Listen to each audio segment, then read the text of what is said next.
Cat Country 98.1. We are very excited to have one of the girls from The Bachelor. Madison, welcome. Hi, thank you. I hate to describe you as this, but people will probably be most familiar with you because you had the vampire fangs on. You know, since I like vampires, I'm okay being described that way. Okay, very good. So many questions to ask you about The Bachelor. We've watched it every season. Was it what you expected going in? No, it wasn't. A lot more work than I expected and very tiring, and they really kind of put you through the ringer on the whole thing. The other part that I wasn't expecting was the girl aspect. You sort of see girls fighting over the guy and that, but you don't get to see that the girls become close and they spend a ton of time with each other. And so not only are you fighting with girls, but you're fighting with sort of your friends over a guy, and that's the part that I really couldn't deal with. Now, you're a model, so was part of the incentive to go was for the publicity of it, or did you really go with the thought that you might meet somebody? Oh, I was mostly warned not to go, but it sounded like fun. I would love to meet a guy that really wanted to get married, and the whole experience sounded like a great idea, so I jumped in. These girls are going to meet this guy, and automatically, as soon as they meet him, want to marry him. It just seems weird to us that no one wants to kind of get to know him a little bit before It blows my mind.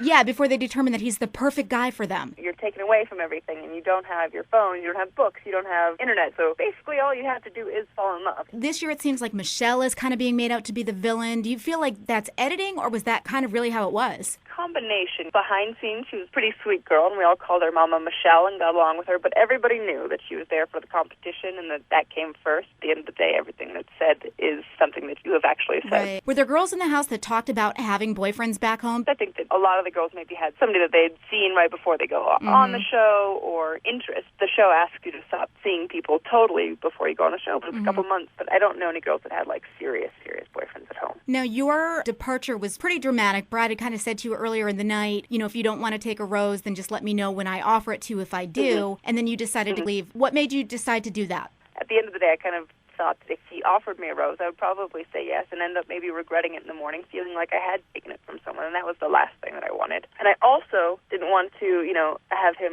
go to give me a rose, and me say no, and then he gives the rose to another girl, and it kind of takes away from her experience. There was everything in the magazines this week about him having a record for some stuff that he had done when he was younger. Or you're like, oh, phew, I'm glad I got out of that, or did you just feel bad that they were digging all that stuff up? I feel like most people probably have a skeleton if they look deep enough, and he's already said that he's a reformed bad boy. Did you get the feeling like he was really there for love, or did you get the feeling that, yeah, that'd be great if I find somebody, but I really missed the limelight?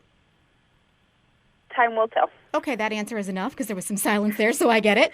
Are you going back for the reunion show? I hope so, yeah. Thank you. We appreciate you calling in. No, thank you for having me. I really appreciate it.